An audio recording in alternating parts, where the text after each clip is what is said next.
Good morning, KU, and happy Friday. I'm Michael O'Brien. And I'm Sam Harms, and we're so happy that it's finally Friday. Yay! Do you know what you're going to do this weekend yet? Well, Sigma Pi is chartering tomorrow. We talked about that last Yes. week. It's a very, very big deal. I'm very excited. And what about you? I don't actually know yet, but I do know that tomorrow from 8 a.m. until 2 p.m. there is a butterfly watch at Folly Hall. The city of Lawrence is putting it on. So it's pretty exciting. I'm probably going to end up going to that because who doesn't love butterflies? I did something like that early this summer for the Kansan because there was a swarm of butterflies at the field reserve. And I learned that, of course, they're attracted to moisture. So Okay. on a hot summer day, they're all over you, and you're constantly swatting butterflies out of your face. And then you might just track some back to the car with you. Take them home with you. Why not? Okay, well, we do have to move over to a more serious topic. Yes. We had Sexual Assault Awareness Week coming up next week, but we had a forum on sexual assault on Tuesday. I know a lot of students attended because they've been tweeting the hashtag Great Place to Be Unsafe, so a lot of students have had a lot to say on that. Yeah, it's a very hot-button, controversial issue going around campus right now for the university and how they handle sexual assault cases. After the forum on Tuesday, the next morning, interim student body president Emma Halling officially released a resolution condemning the university for its handling of the cases. And she stated during that forum that this is a very important issue for her because she was sexually assaulted when she was in high school. And the Kansan said that it was pretty obvious when she was talking about it that it was very difficult for her, and she was trying to hold back tears. There was now, also a lot of students that were there. Like I said, a lot of students took a lot of pictures. I know that they had many hashtags, many things to say. It was very emotional for a lot of people. And so next week just happens to be Sexual Assault Awareness Week, which is quite timely, no? Yeah. And then also Chancellor Bernadette Gray-Little released her second statement via email after the interim president had said what she said. Do you want to tell us a little bit about what Chancellor Yeah, said? so the entire student body should have seen that statement yesterday. It was around 2:30 p.m. But she stated that, of course, as chancellor, it's pretty much her responsibility to address, to make sure KU is a safe place to be. And she said that to address this issue, she has set up a task force given them, she listed 4 charges for the group to take, but they are going to re-examine the university policies, reevaluate and reform them, and to evaluate the Code of Student Rights and Responsibilities, and determine how to best support the victims, the student victims of these crimes. Wow, yeah, that's definitely a message she needed to send out to make sure people knew. And as part of Sexual Assault Awareness Week next week, Chancellor Gray-Little is holding a panel discussion on Thursday, September 18th, starting at 4:30 in the Commons. Okay. And so for anyone who still has something to say about the issue to the Chancellor, that is the place to do it. And then we kind of briefly mentioned Sexual Assault Awareness Week. It's actually hosted by the Emily Taylor Center for Women and Gender Equity. It's from the 13th through the 19th. There's a bunch of different events going on, such as a self-defense workshop. There's a Speak On It board. There's all just different kinds of things where you can go to learn more information about sexual assaults. It's going to be very interesting, and I'm sure a lot of people will learn a lot of things. Absolutely. And then we also actually have Kathy Rose-Mockry, who is part of the Emily Taylor Center, who's here to talk to us about, give us more information on Sexual Assault Awareness Week. And the foundation itself. So she'll be back talking with me right after this. Welcome back. I'm Michael O'Brien, and I am here with Kathy Rose-Mockry, who is the director of the Emily Taylor Center for Women and Gender Equity. How are you today? Good morning, Michael. Thank you for I'm being great. here. Thank you. So, Your center is sponsoring the Sexual Assault Awareness Week next week.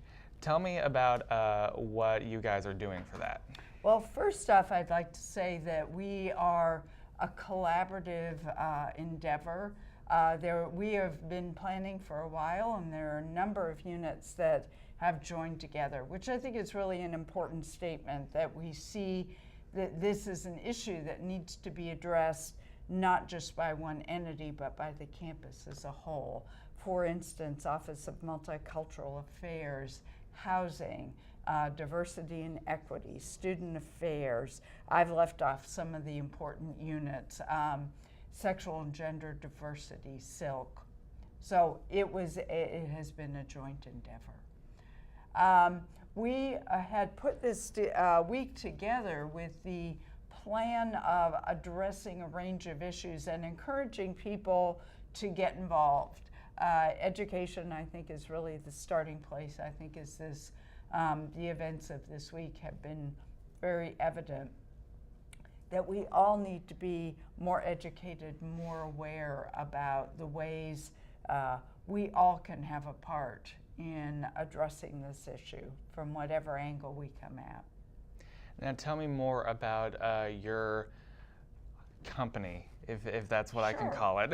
I'll call us a unit. We are a unit of the Office of Diversity and Equity, and we are charged with addressing issues that provide women with access and opportunity to succeed and go forward.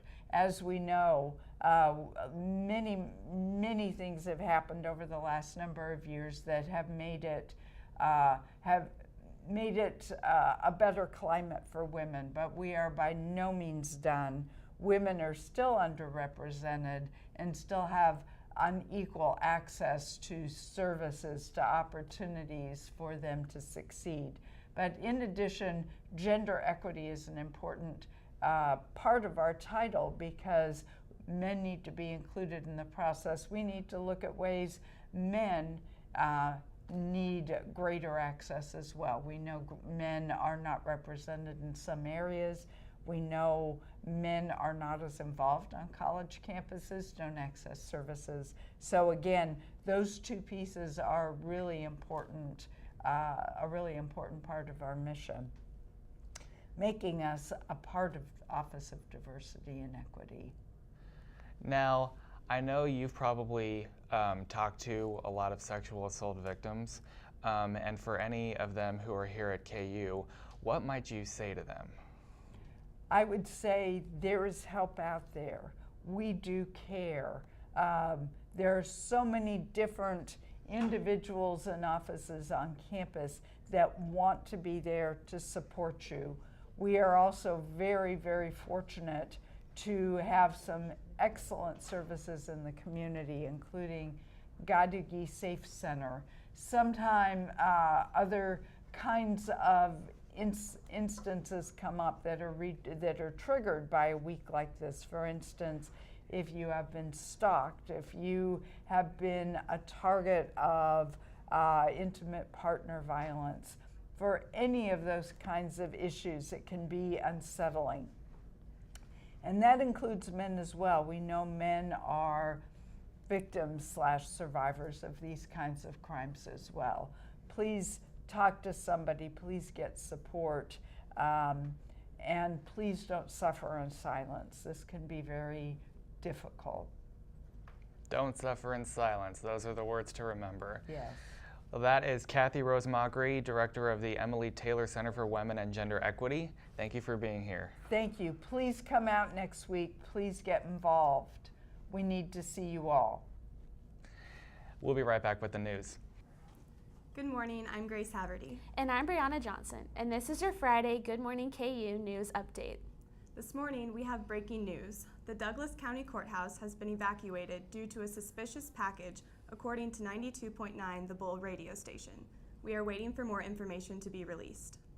Amid growing criticism from students and members of the Lawrence community, KU Chancellor Bernadette Gray Little disclosed by email a plan to better prevent and respond to sexual assault. The plan will examine current prevention practices and work to improve them. A panel will be held as part of Sexual Assault Awareness Week to continue the discussion on what she described as a national problem. Legislature in Missouri successfully passed a new law that will allow specially trained school employees to carry concealed guns on campus. The law allows school districts to train and designate a teacher or employee as a school protection officer authorized to carry a concealed gun or self-defense spray. The law also allows anyone with a concealed weapon permit to carry guns openly, even in cities that impose their own bans on open carrying. President Obama declared war on the terrorist group ISIS on Wednesday and detailed his strategy of degrading and destroying during a primetime address. While he asked for support of Congress in his speech, the president emphasized that he has the authority to act on his own in the matter of declaring war. The United States military has been bombing select ISIS strongholds and targets in Iraq and soon in Syria.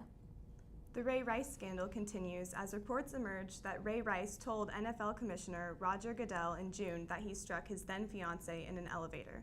Roger Goodell claims that no one in the NFL had been told of the events that occurred in the elevator or had seen the video of events until it was released by TMZ last week. The NFL has brought in a former FBI director to investigate the NFL's investigation of Ray Rice. Thomas Lane, who was in jail for killing 3 students at his high school in 2012, escaped from Allen Correctional Facility in Lima, Ohio, Wednesday night along with another inmate. Lane was sentenced to life in prison without parole for opening fire on a cafeteria table full of students on February 27th of 2012. According to Lima Police Department, Lane was apprehended along an Ohio highway at 1:20 this morning, and it has been returned to Allen Correctional Facility. The other inmates is still on the loose and is considered dangerous. The Guinness World Records book unveiled its 60th edition on Wednesday. Since its first edition in 1955, Guinness World Records has become the world authority on record-breaking achievements. The book has sold more than 132 million copies in its 60-year history. From the world's longest tongue to the world's highest tennis court, the Guinness Book of World Records continues to track all world records, no matter how bizarre or unique. Well, that wraps it up for today's news update. Stay tuned, and after the break, I'll be back with Bentley for the weather. Welcome back. I'm Brianna Johnson, and I'm here with Bentley for the weather. She's up on the roof of the Union, so how does it look out there right now? Actually, right now, I'm not gonna lie, I'm pretty cold. The trees aren't changing, but the weather definitely feels like fall. Right now, it's currently 53 degrees. Later today, it will rise to about 57. But the chances of it like having a light sprinkle are increasing throughout the day. Right now, there's a couple of sprinkles here and there, but it's not too bad. So it's pretty cool, but tomorrow we will see sunny skies and as well as Sunday. Luckily, as I'm sitting out here right now and I'm freezing, the temperature will increase. And next week we're looking at a high of 76, and then Thursday and Friday we'll get back into the 80s. But other than that, we'll have colder nights but warmer days, which will be nice. Great, that sounds awesome. Fall's rolling in, but it looks like we'll have a good weekend. So thank you so much, Bentley. Thank you everyone for tuning in, and we'll be back on Monday at 10 a.m.